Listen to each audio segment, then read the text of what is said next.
Amara was finishing a long day of work when her phone buzzed on the table beside her. She almost ignored it. It was late, and she was tired after meeting clients all afternoon. But the screen kept lighting up, so she picked it up and glanced at the message. The moment she read the name, her heart stopped. Daniel. For a few seconds, she just stared at the screen, unable to move. It had been years since she had seen his name. Years since the night everything in her life had fallen apart. Her fingers slowly opened the message. I owe you the truth. That was all it said. Just one sentence. But it felt heavy, like it carried years of silence inside it. Amara felt a strange pressure in her chest. Her first reaction was anger. After all these years, that was what he sent? No explicación. No apology. Just a message that opened wounds she had spent years trying to close. She locked her phone and placed it back on the table. For a moment she tried to ignore it. But memories have a way of forcing their way back. Suddenly, she was no longer sitting in her quiet apartment. Her mind pulled her back to that night. The night of her engagement. Everything had been perfect. The lights, the music, the decorations. Her family and friends had gathered to celebrate her future with Daniel. She remembered how beautiful the evening had looked. Flowers everywhere. Soft laughter. Glasses clinking.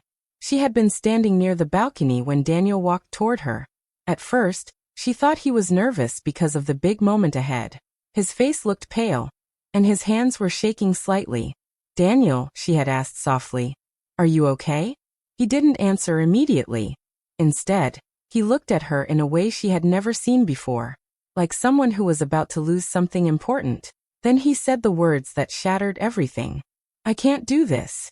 At first, Amara thought she had misunderstood him. What do you mean? She asked, confused. But Daniel didn't explain. He simply said he was sorry. Then he walked away. Just like that. No clear reason. No real explanation. The music stopped. The room filled with whispers. Guests stared at her with shock and pity. Her engagement night turned into the most humiliating moment of her life. She remembered standing there frozen while people quietly left the party. Daniel never came back. After that night, he disappeared from her life completely. No calls. No messages. No answers. For years, Amara tried to rebuild herself. She focused on her career, her independence, and creating a life that didn't depend on anyone else. But the question always remained. Why? Why had he walked away? Now, years later, his message sat quietly on her phone. I owe you the truth. Amara picked up the phone again and read the sentence one more time. Her heart was beating faster now. Because deep inside, she knew something. People don't disappear like that without a reason. And something about this message made her feel that the truth behind that night was much bigger than she had ever imagined. Even more unsettling was a thought she had tried to ignore for years. What if Daniel hadn't been the only one responsible? What if someone else had been involved? Her mind slowly drifted toward a possibility she had never dared to consider before. Her parents. The thought felt uncomfortable, almost impossible. But something inside her whispered that the story she had believed for years might not be the whole truth. Amara stared at the message again. A lost love, a broken trust, and a truth that had been buried for years. Whatever Daniel was about to reveal could change everything she thought she knew about that night. Amara was 28 now, and on the outside, her life looked successful and calm. She lived in a bright apartment in Lagos and worked as a rising interior designer. Her work was getting attention, and clients often praised her creativity and calm professionalism. Many people admired how quickly she had built her career. But the truth was more complicated. Amara had learned how to look strong, even when something inside her still felt broken. Years ago, she had believed in love with her whole heart. Back then, she was different, more open, more trusting, and more hopeful about the future. She believed that if two people loved each other, they could face anything together. Daniel had been the person who made her believe that. They met when she was finishing her design studies. Daniel was confident, charming, and ambitious. He worked in a growing tech company and talked about building something big one day. People were naturally drawn to him. He had an easy smile and a warm way of speaking that made everyone feel comfortable. But with Amara, he was different. He listened carefully to her dreams. He encouraged her career and told her she was more talented than she believed. When she doubted herself, he He reminded her that she could build the life she wanted. For a long time, their relationship felt simple and real. They spent weekends exploring Lagos together. Sometimes they walked through busy markets, laughing and arguing over small things like food choices. Other times they sat quietly near the water, talking about the future. Daniel often spoke about the house they would one day live in. Amara would jokingly tell him she would design every room herself. Those memories still lived somewhere deep in her mind. But everything changed the night he walked away. After that night, Amara didn't just lose a fiancé. She lost the version of herself that believed love was safe. Her parents, Chidi and Ifeoma, had always been very involved in her life. They loved her deeply, but their love often came with control. Chidi was a respected businessman who believed strongly in reputation and status. He often spoke about family image and the importance of making the right choices. To him, life was something that needed careful planning.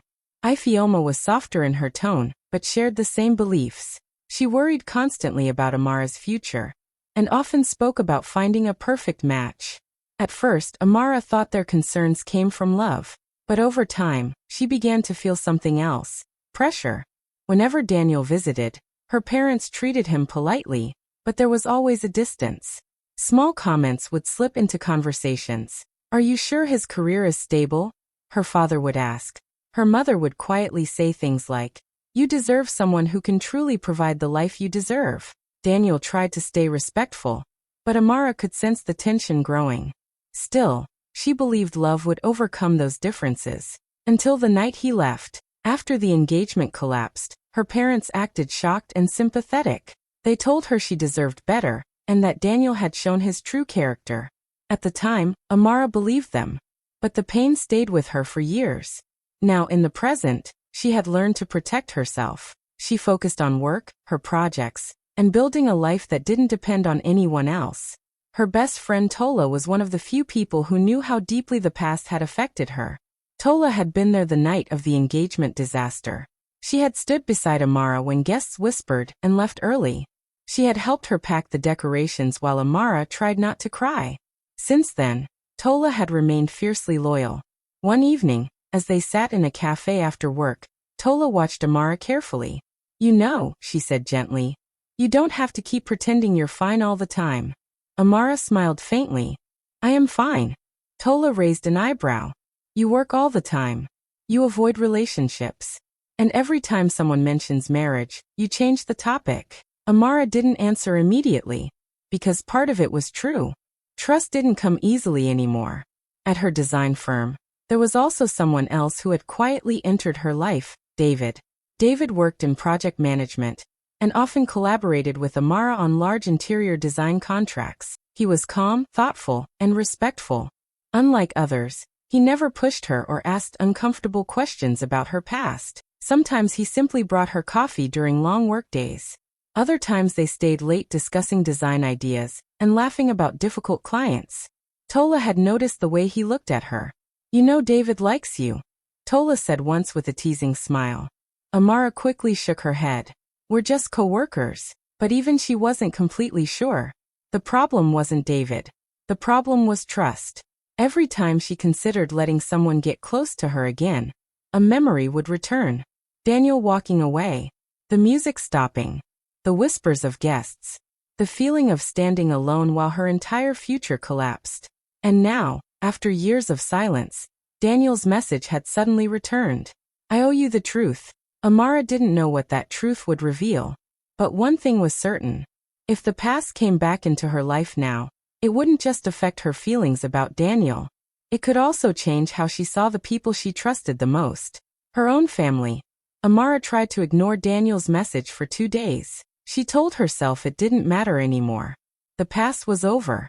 She had rebuilt her life without him, and she didn't need answers now. But the message stayed in her mind. "I owe you the truth." Late on the second evening, her phone rang while she was sitting on her couch reviewing design sketches. When she saw the name on the screen, her heart immediately started racing. Daniel. For a moment, she considered rejecting the call. Instead, she answered. The screen showed Daniel's face, and the sight of him after so many years felt strange and uncomfortable. He looked older, more serious than she remembered. The confident smile he once had was gone. His expression looked tense, almost nervous. "Hi, Amara," he said quietly. She didn't return the greeting. "What do you want?" she asked coldly. Daniel hesitated. It looked like he had practiced what to say, but now the words were stuck. "I know you don't want to hear from me," he finally said. "But please, can we meet? Just once. I need to explain something." Amara felt anger rising in her chest. "You already explained everything the night you left," she replied sharply. "You walked away." "I know," he said quickly. "And I regret that every day." She almost ended the call.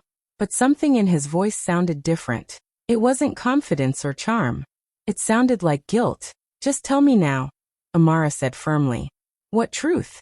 Daniel took a deep breath. For a few seconds, he looked like someone standing at the edge of a cliff. Then he spoke. "Your parents paid me to leave you." The words felt unreal. Amara blinked, thinking she had misunderstood him. "What did you say?" "They paid me," Daniel repeated quietly. "They gave me money to walk away from you before the engagement." Silence filled the call. Amara's mind struggled to understand what she had just heard. "That's not funny," she said, her voice shaking slightly. "I'm not joking." Anger suddenly exploded inside her. "You expect me to believe that?" she snapped. "You humiliated me in front of everyone, and now you're blaming my parents?" Daniel shook his head quickly. "I'm not blaming them to excuse what I did. I'm telling you what happened." Amara stood up and began pacing across the room. Her heart was pounding loudly in her chest. "How much?" she demanded suddenly. Daniel hesitated again. "Enough to make sure I stayed away." The answer only made her angrier. "So you sold our relationship," she said bitterly. "You took money and disappeared?" "I didn't want to," he said. "They made it clear that if I didn't leave, they would destroy my career and ruin my family's reputation." I panicked. Amara felt a mix of emotions crashing into each other. Anger, pain, confusion. Her parents had comforted her after that night. They told her she deserved someone better. They told her Daniel had shown his true character. But now Daniel was saying something completely different. How could they do that? She whispered to herself. Then another thought hit her. "And why didn't you tell me?" she asked, her voice breaking slightly. "Why didn't you fight for us?" Daniel looked down. "I was weak," he admitted. "And I thought walking away would protect you from a bigger conflict with them." Amara laughed bitterly. "You didn't protect me," she said. "You destroyed me." The silence between them felt heavy. Finally Daniel spoke again. "I know I don't deserve forgiveness," he said softly. "But you deserve the truth." Amara ended the call without another word. She stood in the middle of her apartment, staring at the dark screen in her hand. Her entire understanding of the past was suddenly shaking. If Daniel was telling the truth, then the betrayal hadn't come from just one person. It had come from her own family. Now she faced a painful decision. She could ignore this and keep her life peaceful. Or she could confront the people she trusted most, and finally discover the full truth about what happened that night. After the call ended, Amara could not sleep that night. Daniel's words kept repeating in her mind. "Your parents paid me to leave you." At first she wanted to believe it was a lie. It felt easier to think Daniel was trying to escape blame for what he had done. But something in his voice had sounded painfully honest. The next morning, Amara decided she needed proof. She began searching through old emails and documents she had saved years ago. Most of it was ordinary. Old photos, event plans for the engagement party, and messages from friends. Then she remembered something. The week before the engagement party, her father had asked Daniel to meet him privately. At the time, Amara thought it was a normal conversation between a future father-in-law and son-in-law. Now the memory felt different. Her hands trembled slightly as she opened more files. Later that day, she met Daniel in a quiet cafe. She had agreed to see him because she needed answers, even though part of her still wanted to walk away. When Daniel arrived, he looked nervous. Amara didn't greet him warmly. "Show me," she said immediately. Daniel quietly placed his phone on the table. On the screen were old messages and documents he had kept. Bank transfer records. Large payments. The sender's name made her stomach drop. Chidi Okafor. Her father. Amara stared at the numbers in silence. It was real. Her father had transferred a large amount of money to Daniel just days before the engagement. There were 2 payments, Daniel said quietly. One before the engagement, and one after I left. Amara's chest felt tight. Why didn't you show this years ago? She asked. Daniel looked down. Because your father made it clear that if I ever told you, he would destroy my career. He had connections everywhere. I was young, scared, and I didn't know how to fight someone like him. Amara clenched her hands on the table. So you chose the money instead, she said bitterly. No, Daniel replied quickly. I chose fear. She looked at him sharply. Daniel's voice was calm but full of regret. He told me that if I married you, he would make sure I never worked in this city again. He said my company would lose investors. My family would suffer. I didn't know what to do. Amara felt anger rising again. You could have told me. I know, he said quietly. That's the biggest mistake I've ever made. For a moment, neither of them spoke. Then Amara stood up. I need to talk to my parents. That evening, she drove to her parents' house. Her mother, Ifeoma, greeted her with a warm smile. Amara, you should have told us you were coming. But Amara didn't smile back. Where's Dad? She asked. Her serious tone immediately changed the mood in the room. Chidi soon walked into the living room. What's going on? He asked. Amara placed printed documents on the table. Bank transfers. Her father looked down at them calmly. Then he sighed. He didn't deny it. We did what we believed was best for you, he said. The calmness in his voice made Amara's anger explode.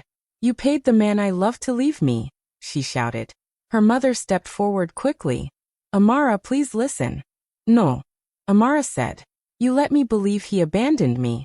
You watched me suffer for years. Her father remained composed. That boy was not right for you, he said firmly.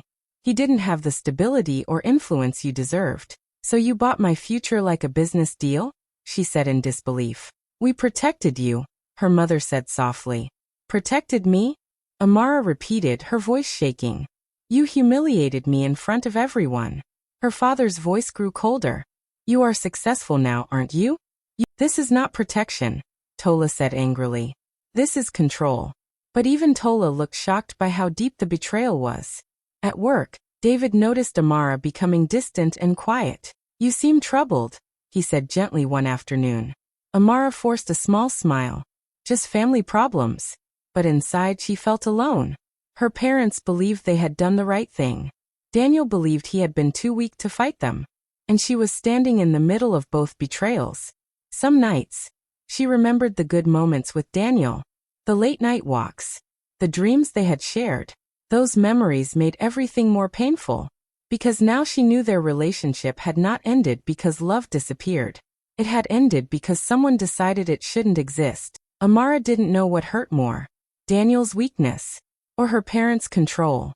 And the hardest question still remained. Could she ever forgive any of them? A week later, Amara asked Daniel to meet her at her parents' house. When Daniel arrived, he looked confused but agreed to come inside. He had not been back there since the night everything ended years ago. The atmosphere inside the house felt tense and heavy. Her parents were already sitting in the living room. Chidi looked serious, while Ifeoma appeared worried. When Daniel walked in, both of them froze for a moment. Amara stood in the middle of the room, calm but firm. We're going to talk about the truth today, she said. Her father crossed his arms. There is nothing more to discuss, he replied coldly. But Amara didn't move. There is, she said. Daniel stood quietly near the door, unsure of where to look. Finally he spoke. Mr. and Mrs. Okafor. I know you probably hate me, he said slowly. And I understand why Amara is angry. But I need to say something before anything else. Everyone turned toward him. Daniel looked directly at Amara. I still love you, he said honestly. That never changed. But I know I don't deserve another chance. Amara felt her chest tighten. But she stayed silent. Daniel continued. I'm not here asking you to come back to me. I just wanted to tell you the truth and ask for forgiveness, even if we never see each other again. The room was quiet. Then her mother suddenly spoke. Amara, you see? Ifeoma said quickly. He admits he made a mistake. This is exactly why we tried to protect you. Her father nodded. We knew he wasn't strong enough for you, Chidi added. A man who can be bought so easily would never make a good husband. Those words were the final spark. Amara's anger finally broke through. You still don't understand, she said slowly. Her parents looked at her, confused. You're still acting like you were right. Her father frowned. We were right, he said. Look at the result. You are successful now. Amara laughed bitterly. You think my success justifies destroying my life? Neither of them answered. Then Amara did something unexpected. She reached into her bag and pulled out several printed documents. Bank records. Text messages. She placed them on the table in front of everyone. I already knew about the money, she said quietly. Daniel looked shocked. What? He asked. Amara turned to him. I found the transfers days ago, she explained. But I didn't confront them immediately. Her parents looked uncomfortable now. Why not? Daniel asked. Amara looked directly at her parents. Because I wanted to hear them admit it themselves. Silence filled the room. Her mother looked down. Her father said nothing. That's why I asked you all to come here today, Amara continued. So there would be no more lies. She took a deep breath. For years I believed the man I loved simply abandoned me, she said. And the people I trusted the most stood beside me pretending to comfort me. Her voice trembled slightly. But the truth is, all three of you broke my trust. Daniel looked down in pain. I know, he said quietly. Amara nodded. You were weak, she said honestly. But they were cruel. Her parents looked shocked by the word. But Amara didn't stop. You didn't protect me, she said firmly. You controlled me. No one spoke. Finally Daniel stepped forward. I'm sorry, Amara, he said again. Truly. She looked at him one last time. I believe you, she said softly. For a moment, it felt like the past was standing between them again. Then Daniel gave a small, sad smile. I hope one day you find someone who never walks away, he said. With that, he quietly walked toward the door. Before leaving, he looked back once more. I'm glad you know the truth now. Then he left the house. Amara stood there in silence. Her heart still hurt, but something inside her felt different now. For the first time in years, the truth was finally out. And this time, she was the one in control. In the weeks after the confrontation, Amara focused on rebuilding her life again, but this time with a clearer mind and a stronger heart. Instead of thinking about the past every day, she poured her energy into her work. She decided to invest in a large interior design project that she had been planning for months. It was a modern apartment complex in Lagos, and she was finally ready to lead the project herself. For the first time in a long while, she felt proud of how far she had come on her own. She also started spending more time with the people who truly supported her. Tola remained by her side through everything. They met for dinner often, laughing and talking the way they used to before life became so complicated. Those simple moments helped Amara feel normal again. Meanwhile, things at her parents' house were no longer the same. The truth about what happened slowly spread among relatives and close friends. Chidi and Ifeoma began to feel the weight of their actions. People who once admired them now questioned their choices. For the first time, they had to face the consequences of controlling their daughter's life. They tried reaching out to Amara several times. Sometimes they called, sometimes they sent messages asking to talk. Amara did not completely shut them out, but she kept her distance. She needed time. She realized something important during this time. Forgiveness was not something anyone could demand from her. It was something she could choose later, if she ever felt ready. But what mattered most was that she had taken back control of her own life. One evening, a small envelope arrived at her apartment. The handwriting on it looked familiar. Daniel. Inside was a short letter. He wrote that he was deeply sorry for the pain he had caused, and that he admired her strength. He said she had always been brave, even when he had not been. At the end, he wished her happiness and peace. Amara folded the letter carefully. For the first time in years, she felt something close to closure. She had learned painful lessons about trust, family, and love. But she had also discovered something stronger inside herself: resilience, independence, and the courage to move forward. Late one evening, Amara sat alone in her new apartment. The place was quiet and peaceful. Large windows showed the soft lights of the city outside. The rooms were beautifully designed, just the way she liked them. Every color, every piece of furniture, every small detail reflected her work and her independence. On the small table beside her was a framed photo. It was an old picture of her and Daniel from years ago. They were standing near the ocean, smiling and laughing at something the camera had not captured. Amara picked up the frame and looked at it carefully. For a moment, the memories returned. The dreams they once shared. The future they once planned together. A tear slowly rolled down her cheek. But this time the feeling was different. It wasn't the sharp pain she used to feel. It was softer now. She took a slow, deep breath and wiped the tear away. A small smile appeared on her face. Some stories are not meant to last forever, she whispered quietly to herself. She placed the photo back on the table. Yes, they hurt, she thought. But they also teach us who we are. Amara looked around her apartment once more. She had lost love. She had lost trust. But she had found something even more important. Herself.